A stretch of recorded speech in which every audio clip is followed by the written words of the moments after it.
नमस्कार, मैं हिमांशु मिश्रा और आप देख रहे हैं न्यूज 24। तो महाराष्ट्र के पूर्व मुख्यमंत्री और अपनी शिवसेना खो चुके उद्धव ठाकरे ने सामना में राहुल गांधी की काफी तारीफ की है। उन्होंने कहा कि राहुल गांधी जब भारत जोड़ो यात्रा करके संसद पहुंचे तो उन्होंने अडानी और मोदी के रिश्ते को लेकर, हिंडनबर्ग को लेकर जो बातें रखी, उसने मोदी सरकार को परेशान कर दिया, मोदी जी को परेशान कर दिया। और मोदी जी जब भाषण देने आए तो वो बार बार पानी पी रहे थे क्योंकि कहीं ना कहीं उनके अंदर घबराहट थी उन सवालों को लेकर। यानी कि 2024 में अगर पूरा विपक्ष एकजुट हो जाए तो हम भारतीय जनता पार्टी को पानी पिला देंगे। ये उनका स्टेटमेंट है। सुकेश जी हमारे बीच है। सुकेश जी, इस स्टेटमेंट को लेकर क्या कहा जाए? नहीं, विपक्ष में कोई भी बैठा होगा, खड़ा होगा तो सत्ताधारी पक्ष के बारे में, अपनी जो पॉलिटिकल एडवर्सरी है उसके बारे में यही कहेगा कि हम अगर ठीक से लड़े, हम अगर एक हो गए तो सामने वाला पानी पी लेगा। एक ज़माना जब एंटी कांग्रेसिज्म का था तो लोग कहते थे कि सब लोग विपक्ष अगर एक हो जाए कांग्रेस के खिलाफ तो हम कांग्रेस को पानी पिला देंगे। आज एक माइटी बीजेपी के सामने जो तितर बितर हुआ विपक्ष है, वो अगर एक हो जाए तो एक तरफ 40% वोट पिछले चुनाव को अगर देख ले तो दूसरी तरफ अगर सारा विपक्ष जोड़ दे, ये अर्थमेटिक काम नहीं आता राजनीति में, लेकिन कहने के लिए कहा जाता है और कई बार ये प्रयोग सफल भी हुआ है। जब एक ट्रेडिशनल राजनीति हुआ करती थी देश में, देश की राजनीति भी बहुत बदल गई है, चलिए उसमें जाने की ज़रूरत नहीं है, लेकिन इस बयान को समझने के लिए ये समझना ज़रूरी है कि उद्धव ठाकरे का ये कहना, उद्धव ठाकरे क्या है? उद्धव ठाकरे आज के दिन शिवसेना उद्धव गुट के नेता है जो शिंदे से मात खा गए हैं। शिंदे वहां सत्ता में है भाजपा के साथ, भाजपा के अलाई शिंदे हैं। उद्धव ठाकरे विपक्ष में हैं महाराष्ट्र में। उद्धव ठाकरे लाइक माइंडेड लोगों के साथ एक बड़ी युति बनाने की सोच रहे हैं। उन्होंने नीतीश कुमार का हवाला दिया है कि नीतीश कुमार इस मुहिम में लगे हैं। वो ठीक कह रहे हैं। अगर वो कहते हैं 100 पे रोक देंगे भाजपा को, 100 पे रुक जाएगी भाजपा, तो बिल्कुल हो सकता है, लेकिन हम एक हो जाएं। तो नीतीश कुमार और उद्धव ठाकरे की लाइन एक जैसी दिखती है इस संपादकीय में। और उसके पहले उद्धव ठाकरे खुद बोल चुके हैं कि ये कांग्रेस को साथ लेकर चलने पे संभव होगा। ये ध्यान रहे, ये जो है वो कांग्रेस से ही है सारी। देखिए, इसमें ये भी समझना जरूरी है हिमांशु कि महाराष्ट्र में शिवसेना, उद्धव गुट, एनसीपी और कांग्रेस का गठबंधन है। जब शिवसेना टूटी नहीं थी तब यह कहा जाता था कि यह बड़ा मारक गठबंधन है, और है भी, क्योंकि 3 पार्टियों का एक साथ आ जाना, और अकेले बीजेपी खड़ी थी। अब उद्धव ठाकरे एक तरफ हो गए हैं, शिंदे एक तरफ है, तो वो महाराष्ट्र में जो प्रयोग करना चाहते हैं उद्धव ठाकरे, वो तीनों साथ मिलकर चलना चाहते हैं, वही प्रयोग वो देश में दोहराना चाहते हैं, जिसकी तरफ नीतीश कुमार बार बार इशारा कर रहे हैं कि मेन फ्रंट होना चाहिए। और इसीलिए उन्होंने कहा, और हमने डिस्कस भी किया था, कि एक फ्रंट, मेन फ्रंट, और जल्दी करे कांग्रेस। अगर हमारा सुझाव मान लीजिएगा तो 100 पे रुक जाएगी। उन्होंने देशज अंदाज में, बिहारी अंदाज में यह कहा था। सामने मंच पे कांग्रेस के नेता भी थे। उन्होंने कहा कि आई लव यू पहले कौन बोलेगा। अब ये चर्चा पिछले कुछ दिनों से लगातार गर्म है कि विपक्ष एकजुट होगा क्या, वो कांग्रेस के साथ एकजुट होगा, वो कांग्रेस के बिना एकजुट होगा। कुछ लोग ऐसे हैं जिसके बारे में इस संपादकीय में ऐसा कहा गया है, उससे साफ लगता है कि उद्धव ठाकरे उस राय के नहीं हैं। उन्होंने ममता बनर्जी, केसीआर, उनका अलग अलग चूल्हे जला लिए इन्होंने।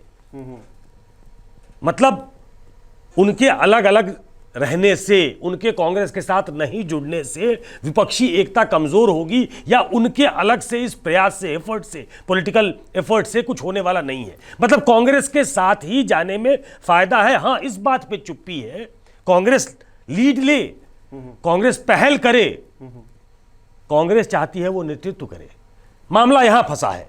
नीतीश कुमार के साथ भी जो हो रहा है उसमें मामला मैंने यही बताया था कि कांग्रेस क्या लीड करे। ये सब चाहते हैं कि कांग्रेस साथ में रहे, लेकिन कांग्रेस पीछे रहे, वो बैकबोन की तरह रहे, किसी और को चेहरा बनाए। ये क्या प्रीपोजिशन संभव है राजनीति में?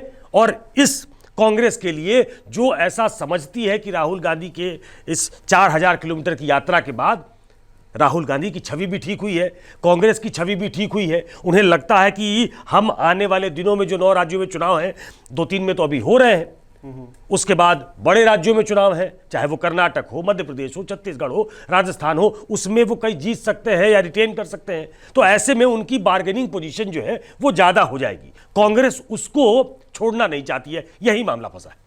उद्धव ठाकरे गुट का ये भी कहना है कि महाराष्ट्र में सरकार गिरी तो उसमें नाना पटोले ने इस्तीफा दे दिया, उस वजह से गिर गई, नहीं तो आज सारे हालात ठीक होते पहले से। एक तरफ आप आरोप भी लगाते हैं कांग्रेस पर ही, फिर दूसरी तरफ आप ये भी कह रहे हैं कि आइए और सबको एकजुट करिए। हम अगर महाराष्ट्र के संदर्भ में इन चीजों को देखें तो क्या दो तरफा बातें नहीं कर रही है उद्धव? देखिए, जब आप सामने खड़े होते हैं, विपक्ष में होते हैं हिमांशु, तो वो कॉन्स्पिरेसी ऑफ सर्कमस्टांसेस होती है जब आप एक माइटी सत्ता से लोहा ले रहे होते हैं। एक मंच पे वीपी सिंह के साथ लेफ्ट और बीजेपी दोनों थे कांग्रेस के खिलाफ, आइडियोलॉजिकली पोल्स अपार्ट, लेकिन वीपी सिंह के साथ दोनों खड़े थे। तो आप अपनी कॉमन एनिमी को देखते हो और उसके हिसाब से तय करते हो। हाल फिलहाल में कांग्रेस ने कहा कि हम प्रामाणिक तौर पे एकमात्र दल है जिन्होंने कभी समझौता नहीं किया बीजेपी से, और जिनके साथ वो आज समझौता कर सकते हैं, या महाराष्ट्र में जिनके साथ किया था वो सबसे लंबे पार्टनर रहे बीजेपी के। वो नीतीश कुमार के साथ आज जाने को तैयार हैं, उनके बयान का स्वागत करते हैं। नीतीश कुमार 15 साल तक बिहार में सत्ता चला चुके हैं, वो अटल बिहारी वाजपेयी की सरकार में मंत्री थे। तो ये मैं फिर से वो टर्म दोहराना चाहूं, कॉन्स्पिरेसी ऑफ सर्कमस्टांसेस, कि आपके पास स्थिति ऐसी हो जाती है या वो एक कॉन्स्पिरेसी ऐसी सर्कमस्टांसेस की हो जाती है कि आपको एक नए प्रयोग की जरूरत पड़ती है। नीतीश जी भी भरोसे हैं, इसीलिए कह रहे हैं आगे आइए, और हमारे उद्धव जी भी इसी फेज में। वो रीजनल पार्टी है। आप देखिए बिहार में भी नीतीश जी का हाल देखिए क्या हो गया है, उनकी पार्टी किस तरह से टूट रही है, और यहाँ महाराष्ट्र में टूटकर सत्ता ही बदल गई, ये भी सबने देखा है। तो इतने कमजोर हो गए हैं ये दोनों ही ध्रुव कि इनको जरूरत पड़ रही है। ये कह रहे हैं कि आप आगे आइए, लेकिन जिनको जरूरत नहीं है वो दिल्ली के मुख्यमंत्री हो सकते हैं, उनको जरूरत नहीं है क्योंकि वो खुद ही अपना कुनबा बढ़ा रहे हैं। पंजाब में सरकार उन्होंने बना ली। ममता बनर्जी की बात करिए तो वो अपने गढ़ में ही इतनी मजबूत है, वो बीजेपी से डायरेक्ट टक्कर ले सकती है, उनको किसी की जरूरत नहीं है। या फिर तमाम और लोग हो, अखिलेश यादव हो, वो भी अपना धीरे धीरे करके कोशिशें कर रहे हैं। वो कह रहे हैं कि कांग्रेस के साथ जाएंगे तो फिर हमारे वोट और चले ना जाए। तो सब अपनी अपनी सोच रहे हैं, लेकिन ये लोग जिक्र इसलिए कर रहे हैं क्योंकि ये इतने कमजोर हो चुके हैं अपने अपने इलाके में कि ये चाह रहे हैं कि कुछ ना कुछ बैसाखी होनी चाहिए साथ में। देखिए, नेशनल लेवल पे हर पार्टी जो रीजनल पार्टी है, वो जिसका नेशनल कैरेक्टर नहीं है, जिसका नेशनल प्रेजेंस नहीं है, उसे किसी बैसाखी की जरूरत पड़ेगी। एक जमाने में भाजपा को भी बैसाखी की जरूरत थी, पॉलिटिक्स में ये कंपल्सन होता है। भाजपा काऊ बेल्ट की पार्टी थी, लेकिन वो नेशनल पार्टी तब भी थी। जिनकी चर्चा आप कर रहे हैं वो रीजनल पार्टियां हैं, वो अपने स्टेट में महदूद हैं, तो उन्हें तो कोई बड़ी पार्टी चाहिए। हाँ, ये बात जरूर है कि एक ऐसा कुनबा है जो कांग्रेस के साथ बहुत कंफर्टेबल नहीं है। वो टीएमसी है, वो अभी तक अखिलेश यादव है, वो तेलंगाना के मुख्यमंत्री हैं। इन्होंने एक अपनी अलग दुकान सजाई है कि हम अलग लड़ेंगे, हमारा न कांग्रेस से गठबंधन, न कांग्रेस के प्रति झुकाव, न बीजेपी से लगाव, हम अलग चलेंगे। अब आज की राजनीति में यही एक बेसिक फर्क दो ध्रुवों के बीच में है, अपोजिशन के दो ध्रुवों के बीच में। एक कहता है कि कांग्रेस को साथ रखना लाजमी है, जरूरी है, वो एक नेशनल पार्टी है, उसका एक नेशनल प्रेजेंस है, उसको साथ लेने पे हम मजबूती से लड़ पाएंगे नरेंद्र मोदी से।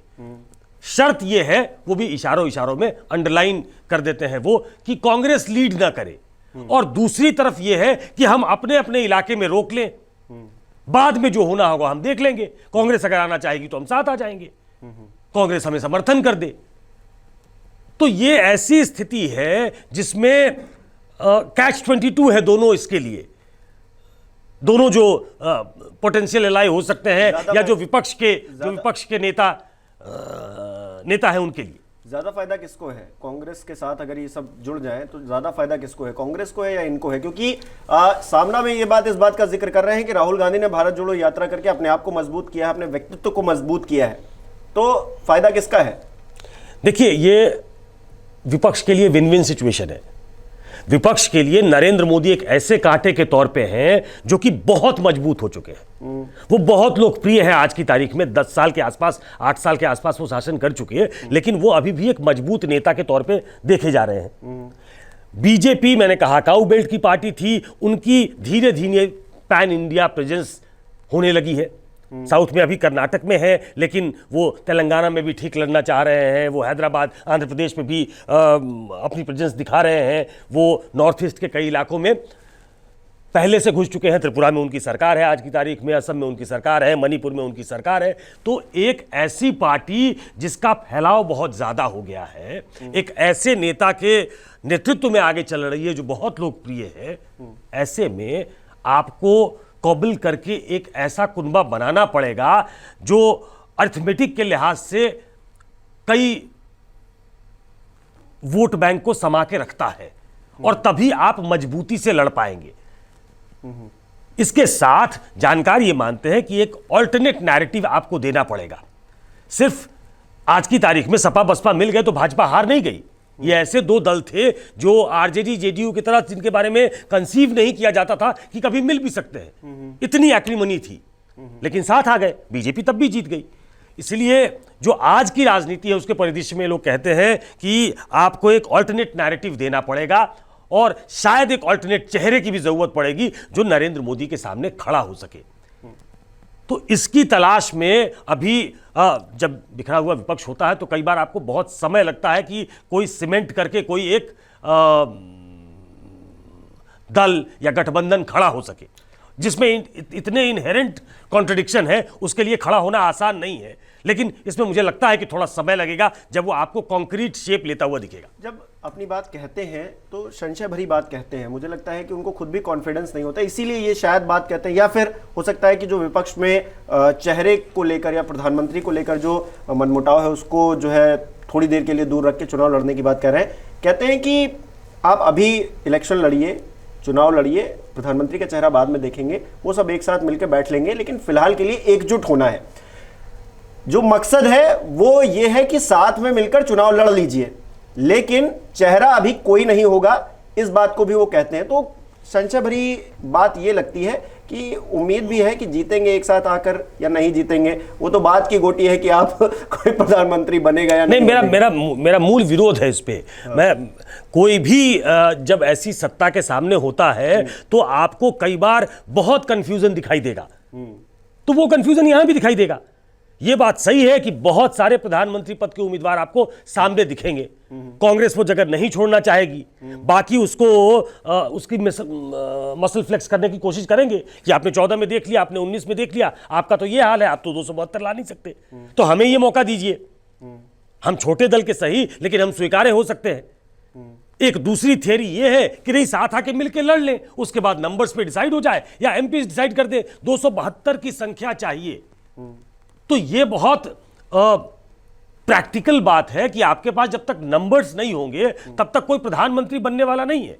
17 सीटों पे नीतीश कुमार लड़ते हैं। अगर वो प्रधानमंत्री बनने के ख्वाब देख रहे हैं तो सिर्फ इसलिए क्योंकि कॉबल करके एक मेजॉरिटी आ सकती है और उसमें कोई कॉन्सेंसस कैंडिडेट हो सकता है, और इस गठबंधन में ज्यादातर ऐसे ही लोग हैं। बिहार में मुख्यमंत्री बने तो हैं, सीटें कहां हैं? मतलब इतनी सीटें अपने आप कमजोर है, बावजूद इसके इतने सालों दशकों से बने आ रहे हैं। ये नहीं, दशकों से वो कमजोर नहीं है। ये 2010 में उनके पास अपने दम पे नंबर्स थे, 118 उनकी संख्या थी, 122 पे बहुमत होता है। आज के दिन वो कमजोर हैं, ये जरूर है कि आज के दिन वो 43 विधायकों वाली पार्टी के मुखिया हैं, लेकिन जो पॉलिटिकल अपॉर्चुनिज्म है या पॉलिटिकल जो एक सत्ता पाने की इच्छा होती है राजनीति में, चूंकि ये पहले हो चुका है। इंद्र कुमार गुजराल भी देश के प्रधानमंत्री बन चुके हैं, चंद्रशेखर भी बन चुके हैं, देवेगौड़ा भी बन चुके हैं। इसलिए एक ऑल्टरनेट पॉलिटिक्स क्या हो सकती है, किसकी गोटी कहां फिट हो सकती है? क्या कांग्रेस वो मनूवरिंग स्पेस दूसरे नेताओं को देगी। शायद कांग्रेस देना नहीं चाहती है, उसे लगता है कि वो मजबूत हो रही है, उसे लगता है कि आने वाले दिनों में अगर वो कुछ राज्य जीत जाए तो एक रेकनेबल फोर्स के तौर पे हो जाएगी। वो ये जगह दूसरे के लिए क्यों छोड़े।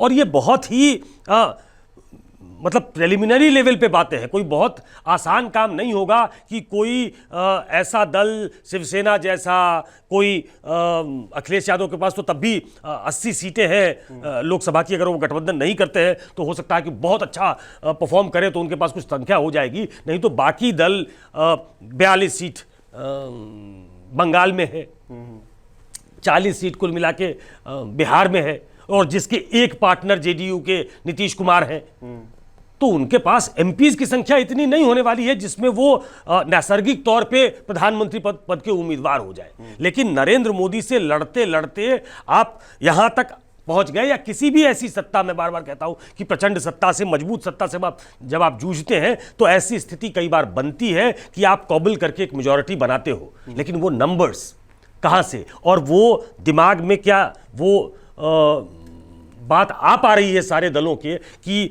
हम अपना स्वार्थ जो है फिलहाल पीछे रखे और ईमानदारी से एक दूसरे के साथ चहलकदमी, कदम ताल करते हुए आगे बढ़े ताकि मोदी से लड़ भी सके। यह पहली सबसे बड़ी चुनौती है। चलिए, नीतीश के बाद अब उद्धव ने भी कहा है कि एक साथ होना है, एक साथ आएंगे तभी बात बनेगी, और जैसा कि पानी पिला देंगे वाली बात भी कही है। तो क्या पानी पिला पाएगा विपक्ष, ये अपने आप में एक बड़ा सवाल है। 24 में ही पता चलेगा और आप ही को डिसाइड करना है। लेकिन फिलहाल हमें कमेंट करके बताइए कि विपक्ष एकजुट हो पाएगा क्या?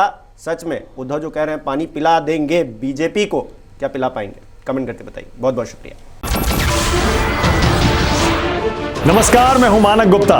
अगर आपको हमारा ये वीडियो पसंद आया हो तो इसे लाइक और शेयर जरूर करें, और हां, हमें सब्सक्राइब और फॉलो करना ना भूलें ताकि आप देश और दुनिया की कोई खबर मिस ना करें। तो जुड़े रहिए हमारे साथ और देखते रहिए News 24।